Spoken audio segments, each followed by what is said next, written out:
Alright guys, welcome back. I'm Go Via or Go Home. Today we are going to strip and repaint a locomotive that I had just recently purchased, and it's going to get a special paint scheme to it. And here it comes now. I'm going to walk you through it and everything. This is going to be awesome because I've had a lot of people ask me about it. A lot of people have said, how do you even do that? Well, guys, that day is today. So I'm going to show you step by step. We're going to take this locomotive here apart. This is a Walthers F40PH in the Via Rail Canada scheme here. And we're going to repaint it. So stay tuned.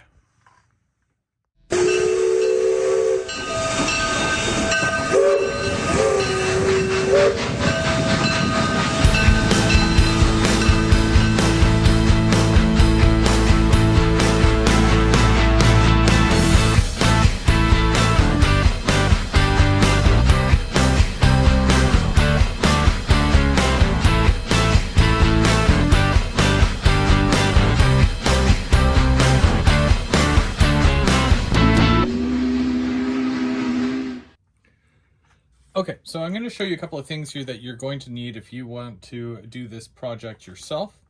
So first, obviously, you want to get yourself an F40. Any F40 will do, but I've got a Walthers one here. These are brand new from the 2021 run that just came in. Now, this one is obviously the 6402, but we have to do it as 6400. We're going to do it in the Diet Pepsi Taste Drive wrap that they did. And I've stripped Walthers locomotives before, so I'm very familiar with it, and it's going to be easy for me to do. I can tell you that you can use the 91% isopropyl to soak it in. You can also do 70%, but it will take longer for it to strip. So there's my locomotive. This is the one I'm going to do. Highball Graphics, which I am a big fan of their decals. You'll need this set here. This is the Taste Drive, which basically will do the locomotive. You got your 6400s there, and yeah, your side panel, your front and side Pepsi logos, and yeah, that's about it there for that. And it shows you where all the decals here go. And this is from 1990. Via Rail Canada teamed up with Isuzu and Diet Pepsi to run a promotional train from Vancouver to Halifax. The F40PH2, number 6400, was painted in this special scheme for the trip. It only ran one trip in this scheme. Shortly after, it went right back to the standard Via paint. The car body is white with black roof and black underframe. Now, from what I've heard, after it went back to the original scheme, the 6400 was also painted in the Renaissance, and it was the first locomotive to actually get the Renaissance paint scheme, and it was a test. Eventually, it was in a tragic accident, which it was scrapped at that point, never to be seen again. But we're gonna give it new life today, and we're gonna have this one as a special run for the layout. Now, if you are wanting to do this as a set, you might want to pick up the second decal set, also from Highball Graphics. This here, you'll see obviously there's a number of stripes here and a couple more logos. This here is for, I'll show you. This is for the steam generator unit, which I will also be doing at some point. Then a number of flat cars with trucks on them. Let's see if it says what type of trucks. Well, it says the Much Music logos on the steam generator car are different colors and are the same. Well, they're different at each other end of the car. Blue on the right side and the maroon logo is on the left. So that's something I'll just have to be aware of. And then it goes on to talk about the Troopers, the Isuzu Troopers, which are the cars, and those were given away. And then there's also 5 98-foot flat cars. and then, which I still need to get, but that's all good. But yeah, there should be enough decals there to be able to do all that eventually. Yeah, I'll get all that done. So that's just the introduction there. I mean, you know, I've got one empty bottle here, which I'm going to soak this in, and I've got my 91% that I can pour into here so that, you know, well, actually, I don't even think it'll fit, to be honest with you. So I'm going to probably need a bigger container, something that I can actually fit that in. But yeah, we'll take a look. I'll show you. We just got to get this locomotive apart first. All right, so let's take this locomotive apart. So typically with Walthers, what you want to do is you want to remove your couplers. So I'm going to just remove the coupler boxes at each end first. We're going to see how easily this comes apart. So there's one.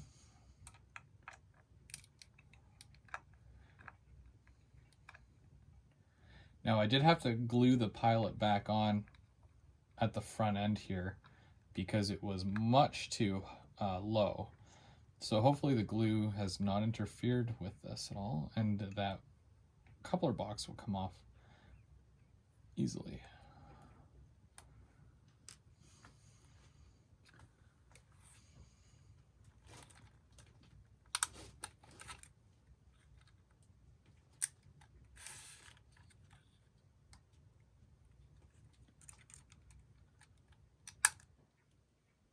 Probably not.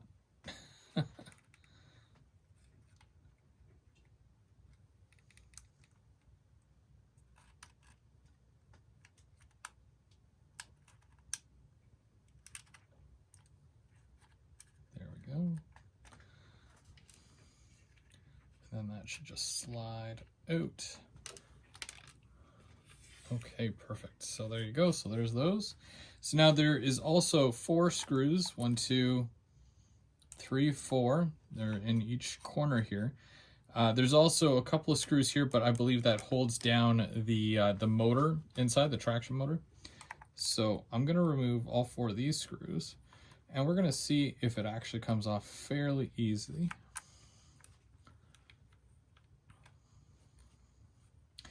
Typically, I'd like to have a cradle or something soft underneath, but there's not a lot of excessive detail on the top of this thing, so I'm not too worried, and I can just hold it in my hand.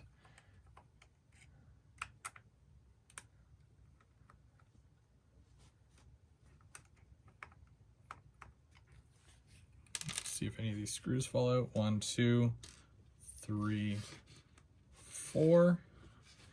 Now I'm also going to put all these back into the box so I know what locomotive they belong to.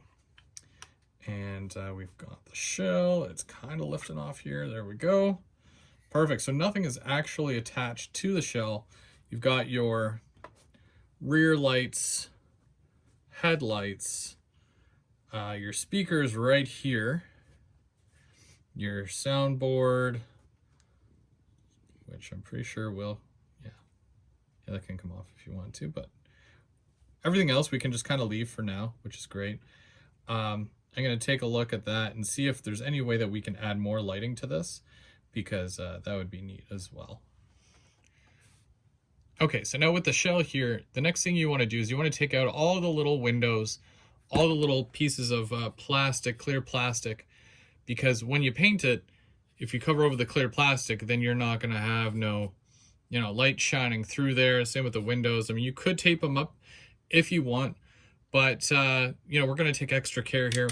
Whoop, and we're just going to, one fell out. Okay, so it was never glued. So thanks, Walthers. But we're gonna remove them here.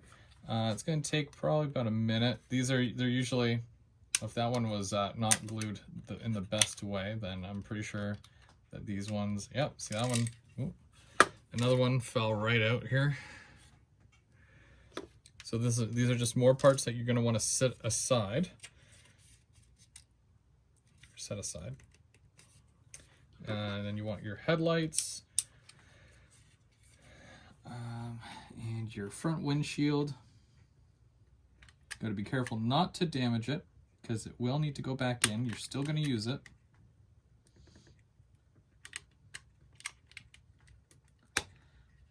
In worst case, like I said, you can always just cover it over with tape if it won't come out. There's the taillight one. There's another one for the taillight.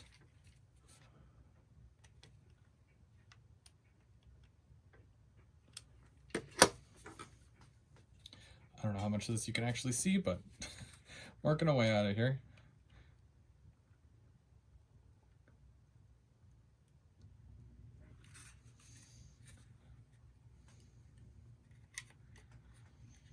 One thing I do like is that even though you've got LEDs in here, there's no actual light bleed, and the inside is all gray. So kudos to Walthers for, you know, doing this up in a very specific way so that it does not have any light bleed whatsoever.